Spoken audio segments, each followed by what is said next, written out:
Hello friends, back to Bhavani life style. Doctor சொல்கிறாரு, சத்து இல்லை, சத்தான பொருள் சாப்பிடுங்க, சத்தான ஃப்ரூட் சாப்பிடுங்க, சத்தான பொருள் சாப்பிடுங்கன்னு. மீன் சாப்பிடுங்க, முட்டை சாப்பிடுங்க, கறி சாப்பிடுங்க, என்னென்னமோ சாப்பிட சொல்கிறாரு. இது எதுவுமே நமக்கு பிடிக்காத. அதனால் இப்போ நான் என்ன செய்கிறேன்னா, அவர் சொன்னால் வாரத்தில் 2 நாள் கண்டிப்பாக கீரை எடுத்துக்கங்கன்னு ஓடி குடு குடு குடுன்னு போய் ஒரு பாலக்கட்டு வாங்கிட்டு வந்தாச்சு. பாலக்கீரை அதை தான் இன்றைக்கி நம்ம சமையல் பண்ணி சாப்பிட போகிறோம். அப்படியே அது ஒரே நாளில் சாப்பிட்டு சத்துலாம் வராது. இப்போ ரொம்ப நாளாச்சு நான் கீரைலாம் பண்ண விட்டேன். ஏன்னா கீரை பண்ணால் இவருக்கு பிடிக்கிறது இல்லை. அதனால் இப்போ இவர் கொஞ்சம் வெளியூருக்கு போகிறனால நம்ம இன்றைக்கி நமக்கு இஷ்டத்துள்ள தால் பாலக் பண்ணலாம் வாங்க. தால் பாலக்னா என்னன்னு உத்து பார்க்க வாங்க. உண்மையிலே ஃப்ரெண்ட்ஸ், கீரை வகை ரொம்ப சத்து. அது பாலக்கில் இருக்க இரும்பு சத்து இருக்குது பார்த்திங்களா, முருங்கை கீரைக்கு டக்கர் கொடுக்கும். அந்த மாதிரி வாங்க இப்போ பாலக்கீரை பார்க்கலாமா. உங்களுக்கு தெரியும், இருந்தாலும் மும்பை பாலக்கீரை எப்படி இருக்கோ அதே நீங்கள் பாருங்கள், சரிங்களா. வாங்க வாங்க பார்த்துக்கோங்க மக்களே. இதுதான் மும்பை பாலக்.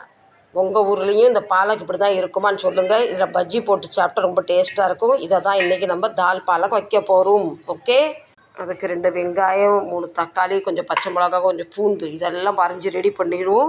இதில் மெயினாக இன்னொரு பொருள் போடணும். அப்போ தான் அந்த கிரேவி ரெடியாக. அது என்னன்னு கமெண்ட் பண்ணி சொல்லுங்கள். என்ன கண்டுபிடிச்சிங்களா இல்லையே? நீங்களாம் எதுக்குமே லாய்க்கு இல்லை. வாங்க நானே காட்டுறேன். ஆமாம், இந்த கோவம் வந்துட்டா, கோவத்தை குறைச்சிடல. அம்மான்னு அப்படி தான் அதட்டுவா. பாருங்கள் வாங்க. இதோ இந்த சிங்கக்குட்டி சிறுபருப்பு. எப்போ நான் தால் பாலக் பண்ணாலுமே சிறுபருப்பு தான் எடுப்பேன். அப்போ தான் நல்லா குழு குழுன்னு கிரேவி வரும். இப்போ வாங்க இவங்களை கொஞ்சம் ரெடி பண்ணலாம். இப்போ பார்த்துக்கங்க, நான் பார்க்கலன்னு யாரும் கமெண்ட் பண்ணாதீங்க. தக்காளி, வெங்காயம், பச்சை மிளகா, முழு பெரிய பூண்டு, பல்லு உரிச்சதில் தொலி உரிச்சது. எப்போ நம்ம கீரை சமையல் பண்ணாலும் 2-3 தண்ணியில் நல்லா சுத்தமாக வாஷ் பண்ணிடணும். ஏன்னா புல் பூண்டு விஷ செடி இது வந்துடும் பார்த்தீங்களா, அதனால தான் சொல்கிறேன்.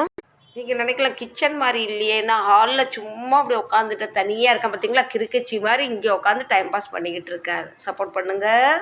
தெரியுதுங்களா, இப்படி இங்கே உட்காந்துட்டு காலை நீட்டி போட்டு பெப்பரப்பான்னு உட்காந்துருக்கேன். உப்பு, மஞ்சத்தூள், இது கொஞ்சமாக ஒரு கொட்டை புளி. இப்போ 2 விசில் விட்டுறலாமா.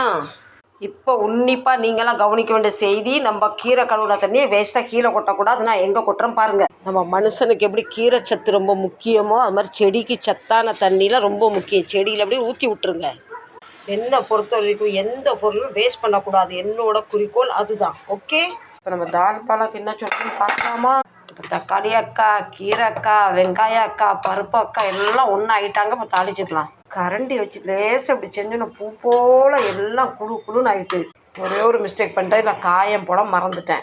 ஒன்றுமே செய்ய முடியாது, சோழி முடிஞ்சு போச்சு. நடப்பதெல்லாம் நன்மைக்கே. வெங்காய பூண்டு கருவேப்பிலை. எளிமையான முறையில் ஏழையின் சாப்பாடு ரெடி. இது இல்லாமல் எத்தனையோ பேர் சாப்பாடு கஷ்டப்படுறாங்க. கடவுள் எனக்கு இந்த சாப்பாடு